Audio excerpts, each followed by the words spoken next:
美國股市進入超級 IPO 週期，我哋可以從相關數據顯示咧，包括 SpaceX 公司、OpenAI 公司以及 Anthropic 三大巨無霸公司咧，已經正式啟動咗 IPO， 而且咧佢哋距離上市嘅時間已經係越嚟越近啦。其中 SpaceX 公司咧將喺今年嘅6月12號咧正式登陸納斯達克指數，咁 OpenAI 公司將會先於 Anthropic 公司咧，佢先於登陸美股市場進行 IPO。咁如果按照市場嘅預測啦 ，Anthropic 可能會喺今年嘅10月初咧啟動 IPO， 咁亦即係話咧到咗今年下半年啊，美股市場將會迎嚟三大巨無霸企業，而且從最新嘅市場估值嚟睇咧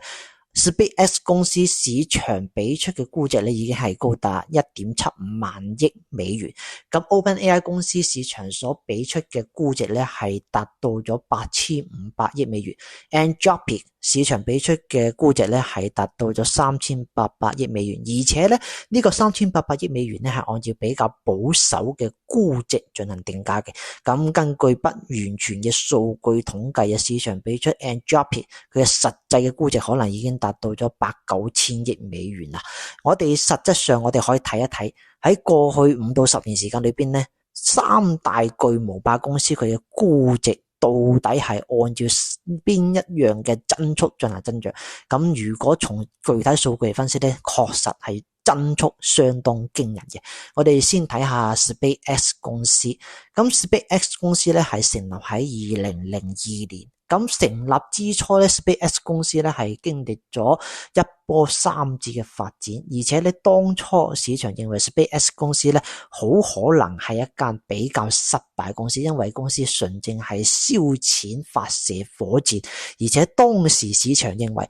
私營企業去發射火箭基本上係冇可能成功嘅事情。但係真正嘅轉折點咧，到咗2008年 ，SpaceX 公司能夠成功發射咗一個火箭之後咧，咁成為咗佢一個轉折點。但係真正形成 SpaceX 公司嘅估值提升嘅一個重要轉折點咧，係2015年。我哋可以從具體數據嚟分析啊。2015年 SpaceX 公司佢嘅估值咧係大概120億美元。當時出現一個重要嘅轉折點，就係當時嘅星鏈啊開始啟動。咁而且咧喺之後時間裏邊咧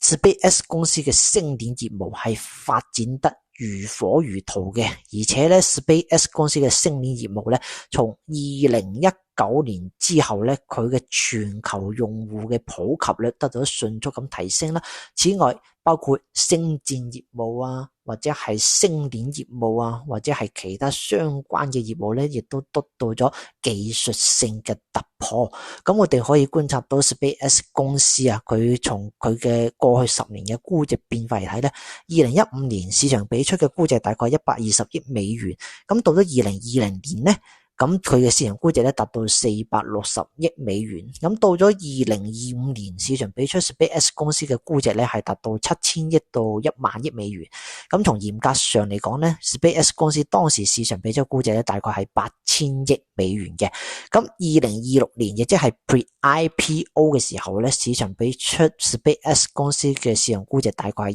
1.75萬億美元，咁由此可見咧喺過去5年時間裏邊 ，SpaceX 公司嘅估值提升速度係非常之快嘅，而且喺過去1年或者係唔到1年時間裏邊咧 ，SpaceX 公司佢嘅市場估值咧基本上係增長咗1倍以上。我哋再嚟睇一睇 OpenAI 公司，咁 OpenAI 公司咧亦將會係市場估值增長最快嘅公司之一。我哋從公開數據嚟睇咧，喺2015年嘅時候啊，其實 OpenAI 公司咧係屬於一間非盈利組織公司嘅。咁當時咧亦都冇諗過 OpenAI 公司能夠實現盈利啦。咁2019年成為咗 OpenAI 公司喺公開市場裏邊有一個公開嘅估值參考嘅數據。當時市場俾出 OpenAI 公司嘅估值咧大概係10億美元，咁真正影響 OpenAI 公司估值提升嘅一個重要轉折點，就係2022年前後咧 ChatGPT 嘅誕生，咁由此咧亦成為咗 OpenAI 公司估值迅速提升一個重要嘅導火索啦。咁喺2023年嘅時候咧 ，OpenAI 公司嘅市場估值咧大概係290億美元，到咗2024年咧，市場估值更係出現咗2到3倍嘅增長，已經係達到咗800億到1000億美元嘅大關啦。2026年市場俾出最新嘅估值啊 ，OpenAI 公司嘅估值已經達到咗8500億美元。咁此外咧，我哋再睇一睇另外一間巨無霸公司 Anthropic 呢間公司咧，亦都係 OpenAI 公司嘅強勁對手啦。咁而且咧，我哋睇到 Anthropic 佢嘅崛起速度啊，甚至係比 OpenAI 公司仲要快嘅。點解咧？我哋可以從具體數據啊，亦都可以睇到一二。例如喺2021年嘅時候咧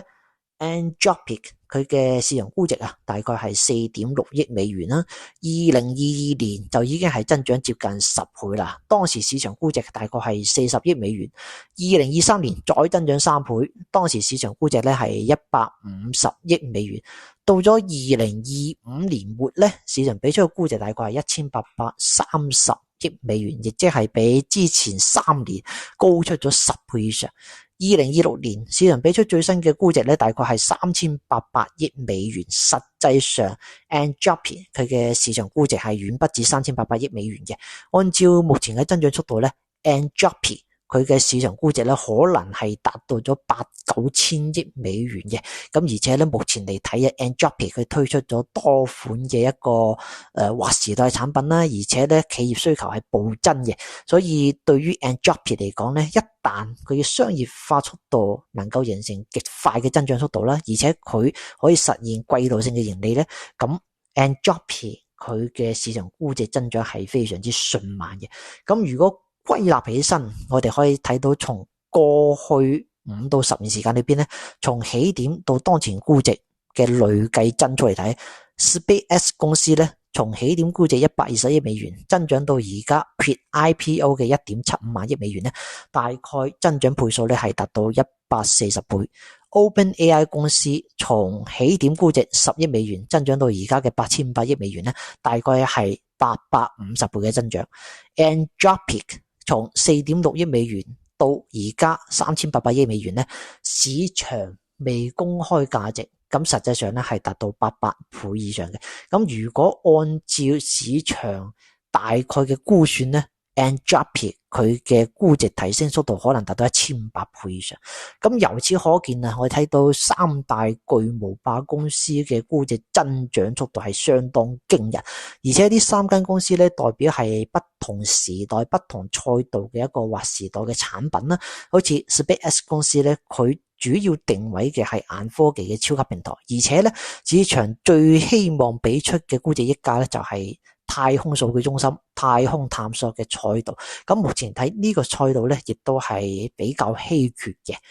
咁另外 OpenAI 公司咧，市場俾出嘅係下一代互聯網平台或者係消費級 AI 時代嘅核心產品嘅定位。所以我哋睇到從 AI 入口啊、AGI 啊、操作系統嘅生態平台啊 ，OpenAI 咧基本上係俾市場一個非常樂觀嘅業績增長或者爆發式增長嘅預期啦。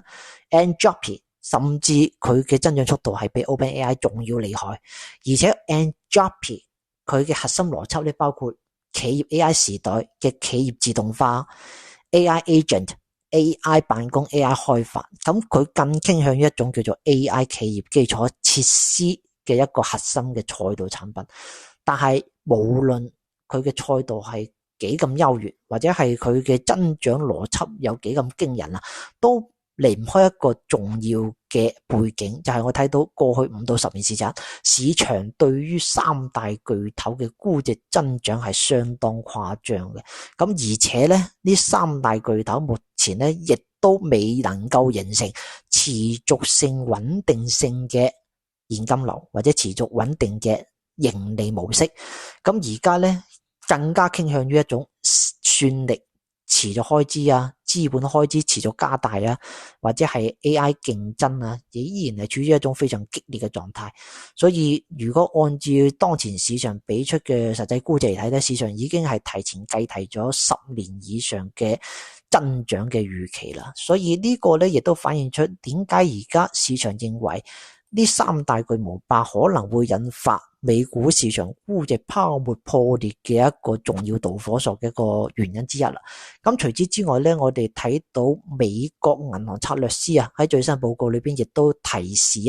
SpaceX、OpenAI 等超級 IPO 一旦落地咧，科技股喺股票基準指數裏邊嘅權重將會突破 48%，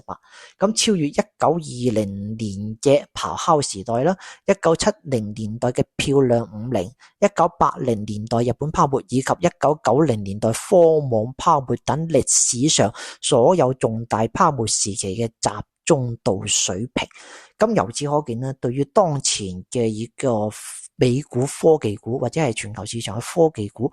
已經係達到咗一種前所未有嘅瘋狂炒作階段。咁而家當前支撐住科技股牛市嘅重要邏輯，包括佢哋嘅業績增速可以跟得上估值提升嘅速度啊，或者係呢啲科技股公司佢哋嘅市場真實需求係可以得到滿足，而且市場係處於一種供不應求狀態啊，或者係而家市場嘅利率仲未達到一個比較高嘅狀態，所以市場願意俾出一個相對更高嘅估值溢價。但係不可否認嘅係，如果呢種泡沫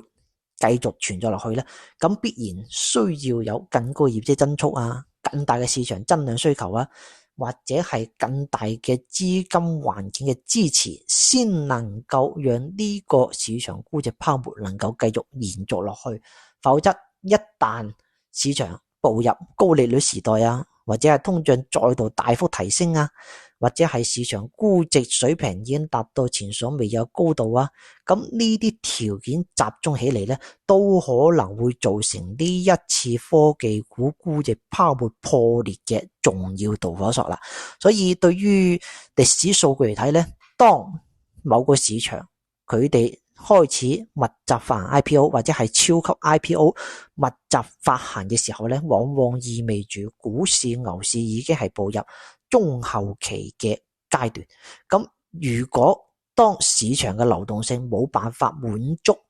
持續擴容嘅市場增量嘅供應量需求咧，咁市場指數就可能會出現下跌嘅行情。所以呢個亦都係點解咁多投資者或者更多分析師比較擔心呢一輪嘅美股估值泡沫可能會因為三大巨無霸公司嘅上市而出現加速破滅嘅風險。呢個亦都係佢哋主要考量嘅因素啦。咁你認為美股三大巨無霸公司佢哋密集 IPO 嘅背後會唔會加速股市泡沫嘅破裂呢？咁歡迎大家喺評論區裏邊講我自己嘅講法啦，暢所欲言，亦都歡迎大家關注我節目，我哋下期節目再見。